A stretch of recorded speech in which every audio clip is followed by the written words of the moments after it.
अहिल्यानगरच्या MIDC परिसरातील scrap कंपनीला भीषण आग लागल्याचं समोर आलंय। कंटेनर मागे घेताना विजेच्या रोहित्राला धडक बसल्याने ही घटना घडली। प्राथमिक माहिती मिळालेली आहे। घटनेमध्ये सुदैवाने कोणती जीवितहानी झालेली नाहीये। येवला बाजार समितीमध्ये कांद्याचे दर कोसळले तर मुख्यमंत्री फडणवीस यांनी नाफेड इथं NCCFच्या माध्यमातून कांद्याला 1235 रुपये प्रति क्विंटल भर देण्याची मागणी केली। मात्र या सगळ्या घोषणेनंतर येवला बाजार समितीच्या सकाळच्या लिलावामध्ये कांद्याला केवळ 200 रुपये प्रति क्विंटल इतका किमान दर मिळालेला आहे। त्यामुळे शेतकऱ्यांमध्ये संताप व्यक्त होतोय। नांदगावात अवकाळी पावसाने हजेरी लावली। अवकाळी पावसामुळे शेती पिकांचं मोठं नुकसान होण्याची सुद्धा शक्यता आहे। शेतकऱ्यांसमोर मोठं आव्हान ठाकलंय। रिसोड शहरातील चांदणी चौक, लोणी फाटा तसंच रामनगर भागामध्ये मोकाट कुत्र्यांनी 25 जणांचा चावा घेतला। एकाची प्रकृती चिंताजनक असल्याची माहिती मिळते। वाशिम इथं पुढील उपचारासाठी त्याला दाखल केला असून जखमींनी नागरिकांवरती रिसोड ग्रामीण रुग्णालयामध्ये उपचार सुरू आहेत। पंढरपूरमध्ये विठ्ठल रुक्मिणी मातेच्या दर्शनासाठी हजारो भाविक येत असतात। भाविकांच्या सोयीसाठी पंढरपूर नगरपालिका आणि पोलीस प्रशासन यांनी संयुक्तरित्या प्रदक्षिणा दर मार्ग आणि मंदिर परिसरातील रस्त्यांवरील अतिक्रमण हटवण्याची मोहीम सुरू केली आहे। दुकानदारांच्या बंदला पंढरपुरात उत्स्फूर्त असा प्रतिसाद मिळालाय। जवळजवळ 500 औषधांची दुकानं ही बंद आहेत। त्यामुळे मात्र सर्वसामान्यांचे हाल होताना दिसत आहेत। मुंबई गोवा महामार्गावरती भीषण अपघात झालाय। कार 30 फूट दरीमध्ये कोसळून एकाचा मृत्यू झाला तर 5 जण गंभीररीत्या जखमी झाल्याची माहिती आहे। मुंबई गोवा महामार्गावरती वाहतूक कोंडी झाली। रायगड जिल्ह्यातील माणगाव येथील आणि नागोटणे येथील वाहतूक कोंडी नित्याची बनली आहे। असं असताना रत्नागिरी जिल्ह्यातील संगमेश्वरमधील सोनवी पुलाजवळ कोंडी वाहन चालकांसाठी डोकेदुखी ठरते आहे।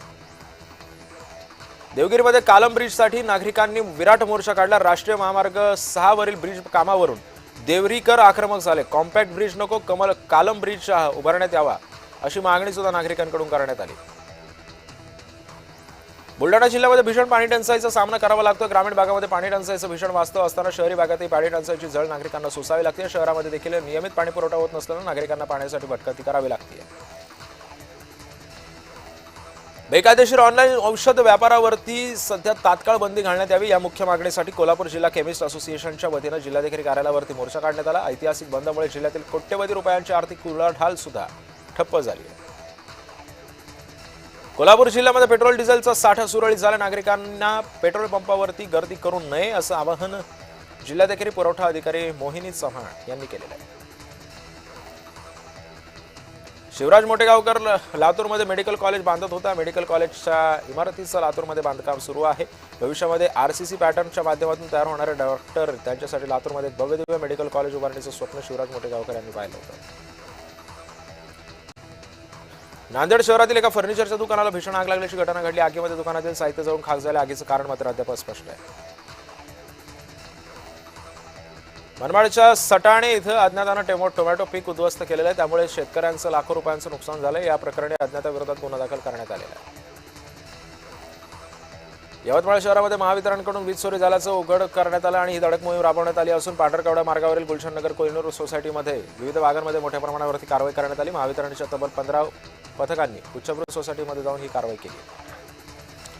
बीड पोलीस दलाच्या वतीने अभिनव उपक्रम राबवण्यात आला। पेपरलेस वर्कसाठी AI ची मदत घेण्यात आली। हा प्रयोग यशस्वी झाल्यास राज्यभरामध्ये राबवणार असल्याचा उपक्रम हाती घेण्यात आलेला आहे। इंधन तुटवड्याचा फटका औद्योगिक क्षेत्राला सुद्धा बसलाय। सुपा MIDC मध्ये इंधन आणि गॅसच्या तुटवड्यामुळे उद्योग ठप्प झालेत। MIDCतील उद्योजक चिंतेमध्ये सापडले। MIDC साठी लागणारा गॅस आणि इंधनाचा साठा सरकारने उपलब्ध करण्याची मागणी उद्योजकांनी केली। औषधाची ऑनलाईन विक्रीच्या विरोधामध्ये मेडिकल असोसिएशनने दिलेल्या बंदच्या हाकेला मनमाड, मालेगाव आणि नाशिकसह जिल्ह्यामध्ये उत्स्फूर्त असा प्रतिसाद मिळतोय। या बंदमुळे सर्वच मेडिकल आणि इतर बंद असल्याने रुग्णांचे हाल होत आहेत। बीड जिल्ह्यातील मेडिकल असोसिएशन यांनी ही देशभरातील 12,50,000 मेडिकल असोसिएशन बंदला उत्स्फूर्त असा पाठिंबा मिळाला। सरकारने तात्काळ आमच्या मागण्या मान्य करत अशी हाक सुद्धा या आंदोलनकर्त्यांनी दिली। केमी संघटनेचा देशव्यापी बंद पुकारण्यात आला। या पार्श्वभूमीवरती कोपरगावसह जिल्ह्यामध्ये कडकडीत बंदची हाकही देण्यात आली। हिंगोली जिल्ह्यातील औषधांची दुकानं सध्या बंद करण्यात आलेली आहेत। त्यामुळे रुग्णांना औषधं मिळवण्यासाठी अडचणींचा सामना करावा लागतो। वर्ध्याच्या बोर टायगर रिझर्व्हच्या बफर झोनमध्ये थरारक आणि अंगावर काटा आणणारा व्हिडिओ सध्या समोर आलेला आहे. 3 वाघांनी जंगली प्राण्यावरती हल्ला चढवत शिकार करण्याचा प्रयत्न केल्याची घटना कॅमेऱ्यामध्ये चित्रित झाली.